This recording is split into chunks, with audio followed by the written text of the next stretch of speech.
Hello, good morning, good afternoon, and good evening to all that are joining us today.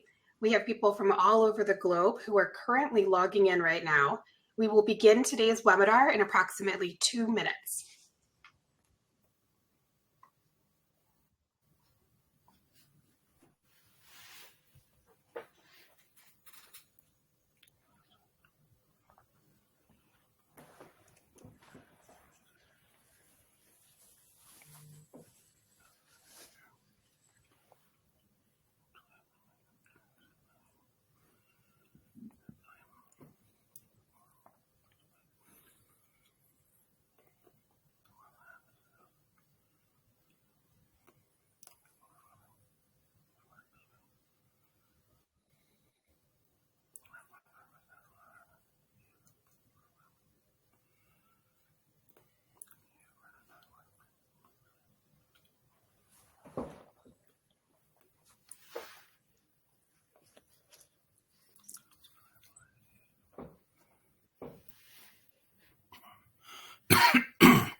Okay, let's go ahead and get started.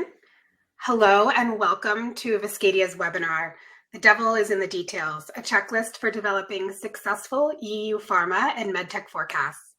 Thank you for being with us today. We have a very interesting discussion planned, and we promise to make the best of the next 45 minutes, thoroughly engaging all of you. Let me quickly introduce myself. I am Casey Alexis, the Director of Marketing and Corporate Communications at Viscadia, based out of our Washington, D.C. office. I will be the moderator for today's webinar. Before we get started, let's get to some housekeeping items. To run a quick audio check, we will be sharing a poll with you that you can assess using the bottom right corner of your screen. Please select the yes option if you can hear me clearly. And while you do that, some other things to keep in mind. The audio for attendees will be muted during the event. We will be recording the webinar and will share it with you after the event. We will have time for Q&A towards the end of the webinar. To keep it interactive, please feel free to post your questions as and when they come using the question icon at the bottom right corner of your screen. I will have access to those and will ensure that our panelists address them at the end of the presentation. And with that, let me introduce our two panel members for this webinar. The first member on our panel is Doug Wilson, Principal at Viscadia. Doug is an economist by training and has worked in life sciences consulting for over 30 years. Earlier in his career, he worked as a chief methodologist for several large market research and consulting organizations. More recently, he is focused on forecasting and commercial strategy. The second member on our panel is Rajat Parmar, Manager of Strategic Forecasting. Rajat has more than 8 years of experience consulting in the pharmaceutical industry. Rajat has led various sales and marketing engagements that provide data-driven solutions to our global client roster. Most recently, Rajat has moved to Lucerne, Switzerland to establish Viscadia's first office in the EU. A little bit more about Viscadia. We are a specialized business management consulting firm exclusively focused on empowering the life sciences industry with clarity and confidence through forecasting. Viscadia was founded 14 years ago by Satish Kauta, a career-long forecaster. We have offices in Washington, D.C., Boston, Massachusetts, New Delhi, and we most recently established our first outpost in Lucerne, Switzerland. When it comes to forecasting, we believe there are three key pillars that empower our clients. First, we support market research efforts that help drive the forecast. Examples include demand studies, conjoint analysis, buy process, and segmentation. At Viscadia, we believe these are all core inputs to forecast models. The second thing that we do is design and build custom models and platforms that help you across pipeline assets, DB&L assets, and on-demand assets. And finally, the third service that we offer is cycle support. While some of our scopes of work are episodic, we also act as a trusted partner for our clients, offering support throughout the life cycle of a product. Some clients use us for their LRP processes. Other clients use us for their latest estimates, their monthly or annual processes, and we remain in their ecosystem to help them on an ad hoc basis as well. And now I'll hand off to Doug Wilson, who will get us started. Thanks very much, Casey. So today we're talking about EU forecasting. And so this slide sort of grounds the discussion a little bit by looking at the geographic distribution of pharma and MedTech sales for the most recent year. Pharma is roughly 1.6 trillion. MedTech is just under 600 billion. Globally, the US represents a little more than half of total sales, with Europe representing about 25%, over 500 billion. It's a little higher in the EU for MedTech, a little lower for pharma. So the EU really represents a significant portion of global sales. We're not talking about chump change. If we go to the next slide, the graph on the left looks at the relationship between sales in the US and the EU for the same products, normalized to a common currency and adjusted for launch timing. We're looking at sales up to 7 years out post-launch. In the previous slide, we looked at total sales, but that sort of misses the fact that the product mix differs across geographies. Here, we're looking at sales for the same products in the US and the EU. And for our sample, EU's percentage of the total, that's combined US and EU, is around 30%, which is similar to what we see in the previous slide. However, there is huge variability across drugs that reflects the different product and market characteristics, all sorts of different unique factors driving sales differentials between the US and EU. So, for example, if we look at Ocrevus, a very successful MS drug from Roche, the label is slightly broader in the US, and US doctors are also more willing to prescribe a higher efficacy drug like Ocrevus in first line. So the EU percentage of total revenue is 18%, which is below average for our sample. If we look at Inflectra, Remicades biosimilar, the EU percentage of the total is much bigger, about 45%, which reflects earlier and more pervasive adoption of biosimilars in the EU. The key point here is that if we're doing a good job in the forecast, what we see on the left is essentially what the answer should be if we get it right. Historically, the forecasters have focused on the US market first because it's the largest market. And for things like commercial assessments, the EU and rest of world forecasts are often ratioed up off the US numbers. Here you can see that relatively coarse approach is clearly flawed. Not surprisingly, you need the regional and country level detail associated with each unique product situation to do a good job and get an accurate forecast. And with that, I'm going to turn it over to my colleague, Brigitte Pharma, who leads our recently opened office in Switzerland, to talk about some of the intricacies of EU forecasting. Thank you, Doug. Good day to everyone joining us from across the globe. Based on our global forecasting expertise, we have identified key drivers that truly move the needle when forecasting in Europe. Whether you are expanding from the US to Europe or launching straight into the European market, understanding these factors is critical for your forecasting success. As Doug mentioned earlier, it's not just about scaling US models anymore. Europe forecasting requires its very own laser focus. Now, each of the dimensions that are mentioned here, be it demographics, adoption, compliance, market access and pricing, or data availability. Each could stand on its own for a full-fledged webinar. But in the next few minutes, we'll try our best to briefly touch on how they might impact your forecasting efforts. Let's kick things off with demographics first. We are going to break this down into two parts. First, we'll look at some general demographic trends to understand the Europe population better, and then we will zoom in on oncology specific insights. Let's take a look at the graph. It compares life expectancy with per capita healthcare spending across US and Europe. When it comes to the US, per capita healthcare spending is north of $12,000, which is 50 to 100% higher than what we see in European countries. Yet, despite this, the higher spend in the US doesn't seem to add up when it comes to life expectancy. Europe shows a higher life expectancy at birth, which is by about 5 to 6 years on average. Now, we all know that drug prices in the US are quite high, driving a significant chunk of healthcare costs. But what's surprising is that this doesn't translate into longer life expectancy. Let's understand why that's happening.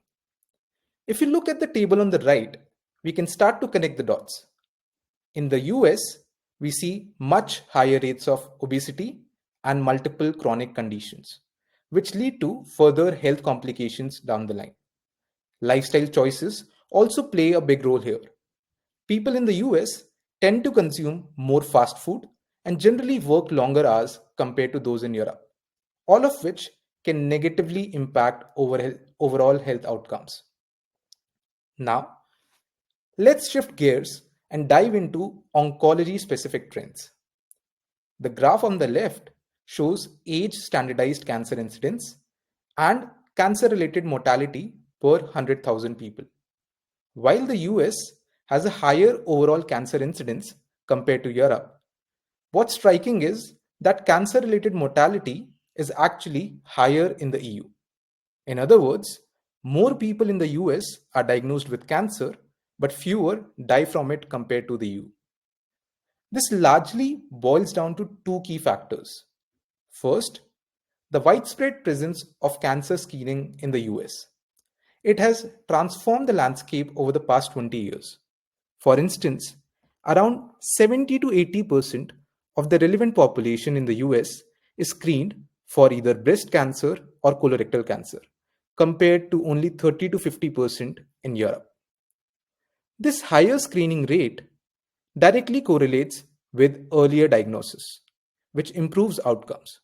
To give you a specific example from a prior work, in non-small cell lung cancer, 10% more patients are diagnosed at stage 1 in the US in comparison to UK. The second factor, which we haven't mentioned here, but we'll talk about in the next couple of slides, is the availability of novel therapies. Of every 100 new drugs launched globally, a major proportion is introduced in the US. This richer pipeline of treatment options significantly improves patient outcomes. Now, let's take a step back. How does everything we have discussed so far tie into forecasting? Demographics are at the heart of the issue when it comes to defining the epidemiology of a forecast, because epidemiology essentially involves talking about A, market size, and B, growth. And these are determined by different indicators such as incidence, prevalence, mortality, and treatment rates. All of them need to be accounted for when defining the epidemiology for European markets. We have had cases where no epidemiological data was available, which can be a real challenge. For example, one of our client partners needed a forecast for a new condition called X in the Europe. But when we looked at country level registries and secondary sources, there was no data available. To fill that gap, we took an approach by identifying atrial fibrillation, also called as AFib, the most common type of arrhythmia, as a comparable indication. There was a strong overlap between the patient populations and the HCPs managing both the conditions. So, we used AFib prevalence data for all countries and the relationship between AFib prevalence and the new condition to construct a ratio, which could help us estimate prevalence in the EU countries. One could factor for population mix elements as well, like age distribution, to fine tune the forecast. In situations like this, where data is limited, you often have to roll up your sleeves and get innovative with your assumptions, using similar conditions, geographies as a proxy to inform your forecast. It's a matter of leveraging every available angle to build a credible estimate. Now, we will talk about adoption and how it plays out differently in Europe. Before we even get into uptake, it's important to understand that the clock really starts ticking with the drug's launch date. Typically, we see a 1 to 3 year lag between a drug launching in the US and making its way into the EU. This delay isn't just a minor hurdle, it's driven by a more complex review and approval process in Europe, followed by lengthy country specific pricing negotiations. This combination of factors directly impacts the launch strategy for the European market and needs to be factored in from day one. Even after a drug hits the market, moving from approval to reimbursement can take several months, adding another layer of delay. While Germany tends to move faster in terms of reimbursement, on average, many other European countries take longer, and reimbursement rates can continue to vary even after the first year. The launch to reimbursement window is really critical because it's not just a waiting game. It directly impacts your revenue stream. The longer this process drags, the more revenue is at risk, and the initial uptake curve in Europe tends to be slower as a result. One important thing to note here is timelines for both launch and reimbursement vary considerably across individual European countries, so tailoring your strategy to each market is absolutely critical. Shifting our focus to adoption curves now, we will talk about the time it takes for a drug to reach peak sales in the US in comparison to Europe. To get a clear view on this, we analyzed 50 drugs launched in both the markets. We normalized the data, cleaned the data to ensure an apples to apples comparison, and what we found was very interesting. As shown in the graph on the right, around 70% of these drugs experienced a faster uptake in the US compared to the EU. While there were a few exceptions where uptake was faster in the EU, the majority saw a 6 to 12 month gap in time to peak in favor of the US. This isn't just theory. We have seen it in real world examples and correlate well with our experience too. The key takeaway here is Europe generally sees slower uptake, and the adoption curve tends to vary from one European country to another. This has a direct impact on how quickly revenue is realized, which is something companies need to keep in mind when planning their launch strategy. When it comes to defining the shape of the adoption curve, we often rely on analogs, that is, comparable products or situations that can help inform our assumptions. Now, let's dive into how HCP education and experience can vary across geographies and what that means for adoption. We have seen this firsthand in one of our previous projects involving a surgical medical device. The procedure landscape was more or less consistent across the US and EU. From what we saw, the US and Europe physicians were fairly similar in terms of experience, while Japan stood out with a more experienced professional base. This directly impacts how physicians adopt and prescribe products, which could be evident from the top right table. For instance, in Japan, HCPs focus on advanced features due to their high level of expertise, whereas US physicians approached it more from a commercial angle, thinking about how the device could benefit their practice's business. Both US and Europe physicians valued the learning curve and ease of use, but there are nuances between individual countries that shape adoption. Now, This kind of insight is something we capture through primary research. And if we zoom out, this process ties back to product design as well. It's not just about developing advanced features, it's about understanding which features will resonate the most with the physicians based on the experience and regional needs. Knowing this is crucial for driving product adoption and designing a go to market strategy that works across different markets. Now, let's turn our attention to market access and pricing, a pivotal area where the US and Europe diverge, and yet it also varies significantly among the individual countries. On the left hand side, we have a typical forecasting funnel that begins with epidemiology and flows all the way to revenue. On the right, we highlight the market access levers that directly influence these forecasting elements. It's obvious that market share and fulfillment are heavily impacted by access, which brings us to the importance of understanding payer dynamics across different geographies. For example, in the UK, there's a strong emphasis on health economics, where cost effectiveness is a key driver in determining price and reimbursement.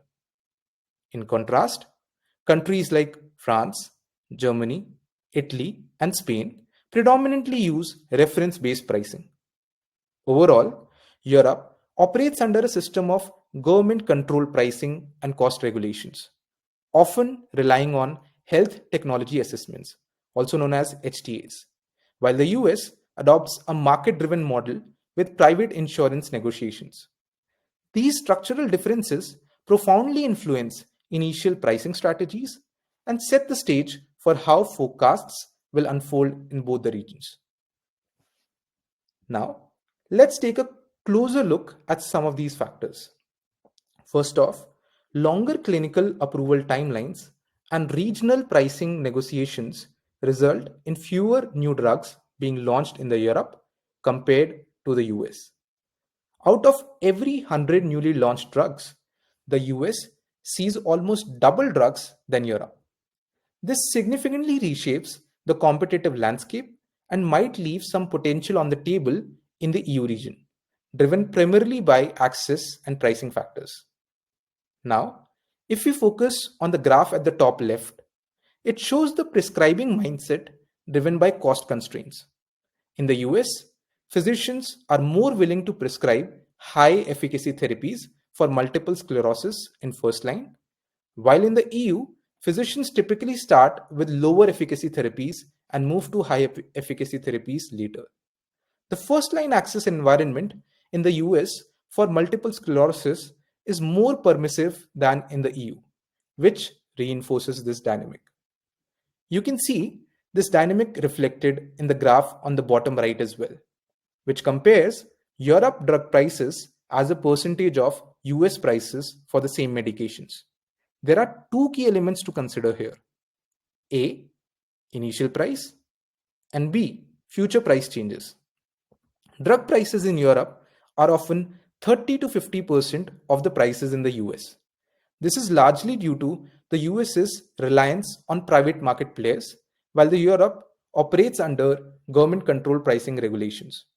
Typically, manufacturers set the initial price for the first year, and this price undergoes significant erosion over time, especially in the EU.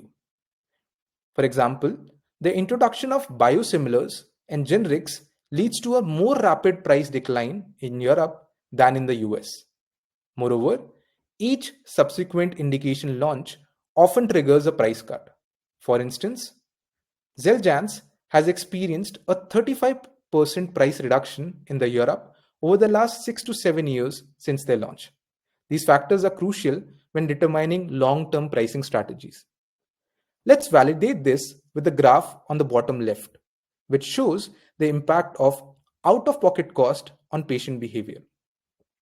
In the US, patients are much more likely to skip healthcare consultations or prescribe medications due to the higher cost burden. This highlights the impact that out-of-pocket costs have on patient fulfillment.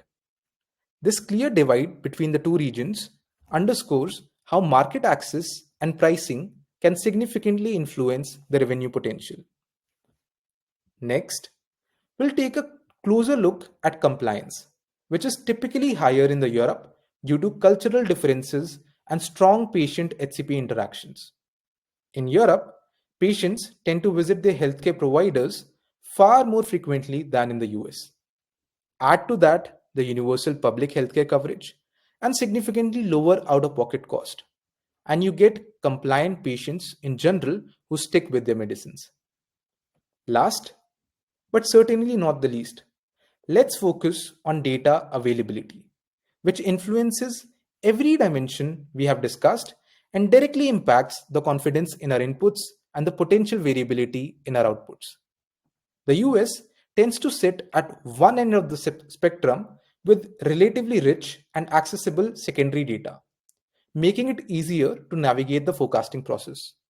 In the EU, thanks to country specific registries and disease area sites, you sometimes get epidemiology data, though there is often a lack of granular data such as claims, which is more common in the US.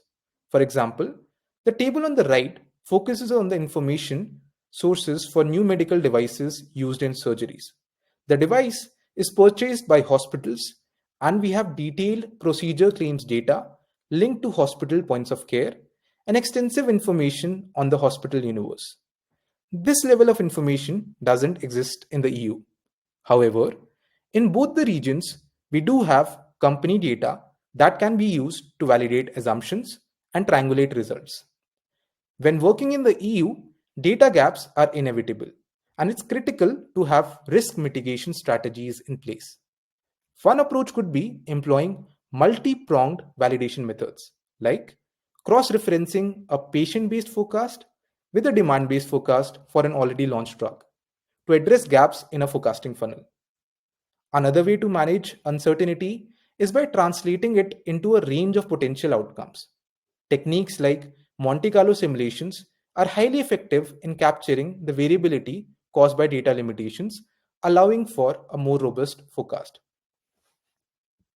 Finally, let's take a step back and review all the dimensions we have discussed. We have rated them based on two key parameters: complexity and impact on forecast. While impact on forecast is fairly self explanatory, complexity is driven by the level of information and the analytical detail required. When it comes to high impact dimensions, adoption and market access or pricing are the game changers. However, they are also some of the most complex factors to model effectively.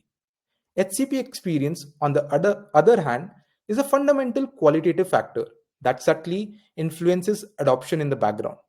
However, in any specific market situation, it may be that some of these factors are more important than others. To truly gain confidence in these high impact, high complexity areas, true specialization is needed. And that's where we come in. As Casey mentioned earlier, with the opening of a new office in Lucerne, Switzerland, we are now better positioned than ever to support our clients with tailored forecasting needs, especially in the EU. We hope you like the webinar, and now we invite you to get in touch with us should you have any questions. Thank you. Over to Casey. Thank you so much, Rajat. We have had several questions come in from our audience, so we are going to use the time we have to go through and have our experts here address them. First question, does anyone in the industry do any long-range European forecasts outside EU and UK? Rajat, Doug, could you answer that? Yeah, I'll take a shot at that. Just I think our experience is that certainly we've done forecasting outside of the sort of the big five in the EU, but most of the time our first pass is essentially focused on those countries. We do specific long-range forecasting in other EU countries for drugs with a broader footprint, and in situations where, for primarily larger manufacturers, there's sort of a robust country-level forecasting ecosystem that's sort of part of the company. And Rajat, you want to comment maybe a little bit on in oncology, your oncology experience? Sure, Doug. Yeah, I think from an industry standpoint, the typical entry points are the EU4 and UK. Whereas when we talk about the other European geographies from a long term standpoint, we feel that we always set these initial geographies as the benchmark. There were there was an example wherein we tried to do something in cervical cancer for the EU region apart from these primary geographies.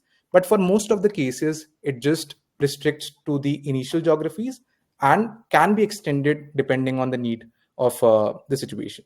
So I hope that answers the question. Okay, our next question. Would you say with the advent of the IRA, the US is moving more towards a European model of pricing and access? Yeah, I'll also take a shot at that. I mean, I think the answer is yes, for sure. I don't think everyone knows where the IRA is going to end up. There's pending litigation. It only essentially applies, at least directly, to Medicaid, although or Medicare, but the spillover into commercial is something that's been talked about a fair bit. So I don't think we're going to end up in a situation that exactly mimics the sort of the situation in Europe, but we're definitely moving in that direction with sort of the price caps and changes in the just the how Part D works, and those things will sort of make things a little more EU-like as we go along. Okay, our next question. There are a lot of similarities and subtle differences in the US and EU demographics. You mentioned that cancer incidence is higher in the US, but there are situations where certain demographic factors might actually cause the EU to have higher incidence rates? Maybe I can take this one. Yes, So I that'd be think great, that's Rashad. thank you, Casey. I think that's a good observation. If we were to compare US, let's say, with Japan, we'll see a lot of demographical differences. With EU, I think these are very subtle.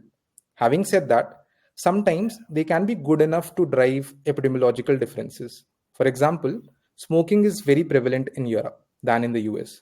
Almost, I think, quarter of the population here smoke tobacco. And this can lead to higher incidence in cancers that are at risk due to smoking. For example, lung cancer or esophageal cancer. I'm not sure, but if I remember correctly, in France, the lung cancer incidence is much higher than in the US. So I hope that answers the question, Casey. Yes, and here's our next. What are the fundamental differences between biopharma and MedTech forecasting? Doug, do you think you can tackle this? Yeah, I'll do that. I just mentioned we have a webinar that looks at global MedTech forecasting that we delivered in June, which you can sort of pick up on our website. It's not really focused on the difference between pharma and MedTech, but there are some of that is in there. I mean, obviously, the sort of regulatory environment is different, and the sort of standards for proving a drug versus a medical device are different, and these also vary by geographies. But I think the big difference, just to sort of put in.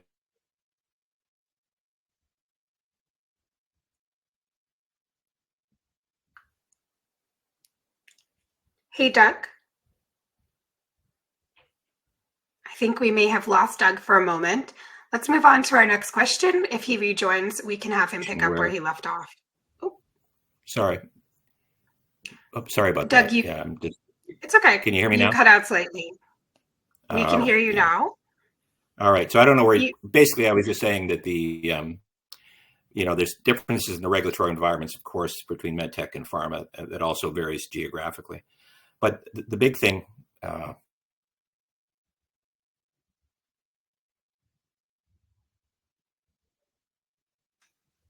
Seems we have lost Doug again at the same spot of the big thing. So we will have Doug follow up when he reconnects. I'm back, but I'm back. Sorry about that. So No my problem. apologies for that. Just quickly then, the big difference after we get through the regulatory stuff is just that the in MedTech, you really do get to build it, right? I mean, you're basically designing a device based on, essentially preferences for product features. It's very much similar to, of course, there are clinical trials, but it's still much closer to traditional product development.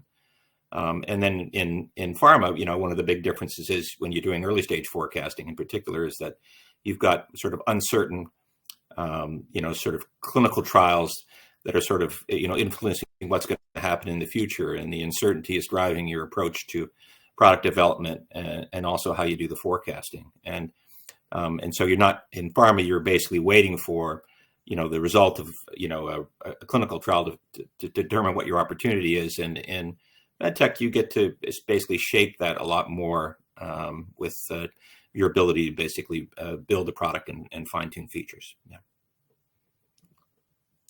Great. We have another 2 questions that have come in. The next question, I've been hearing a lot about the obesity market lately. Some are predicting significant growth, but it seems like payers' attitudes will play a huge role, especially in Europe. How do you see this impacting the forecast for obesity medications in the EU? Yeah, that's a great question. Lots of interest in forecasting in the obesity space these days. Historically, the EU has been, maybe a little more difficult than the US for obtaining access for obesity medications. Reimbursement basically is only in a small number of the smaller countries, not the big 5. And sales have also been seriously impacted by supply constraints in recent years. Globally, that's everywhere. Longer term, we expect the supply constraints to be resolved. Access will improve globally for a number of reasons, right? We've got sort of additional indications for comorbidities, including cardiovascular benefits. There's going to be more competition. There's about 80 drugs currently in phase 2 or phase 3, right? And many of those are going to come to market, offering improvements in efficacy and convenience. Some of the new products will have efficacy benefits similar to bariatric surgery, which is much more than what the drugs are offering today. And so we expect access to improve in all countries, but I actually don't really think anyone knows where this is going to end up. The payer research we have done basically sort of confirms that. For our forecast, we're recommending, we typically recommend in these situations where there's a lot of uncertainty, scenario planning and risk analysis, to look at a range of forecast outcomes to try and sort of figure out what the best strategy is. Yeah. Got it. And our final question that we have time for today, you mentioned earlier that most drugs tend to launch in the US first, since it's the biggest market. But are there any scenarios where you'd recommend launching in the EU before the US? Rajat, can you tackle this? Sure, Casey. So I think that's a great question. There could be various general factors or specific situations that could lead to drugs launching in the Europe first. For example, we all know that price erosion due to biosimilars is very rapid in Europe than in the US. Hence, because Europe is more friendly to biosimilars, we can almost say that there are double biosimilars in Europe than in the US. Apart from this, I think there could be some specific situations as well. There was one such case wherein a drug called Yondelis got approved for, I think, soft tissue sarcoma, and it got approved 7 to 8 years prior to US, primarily because of patient availability for clinical trial. So yeah, I think there could be general factors or specific factors which could really incline towards launching in the EU first. Over to you, Casey.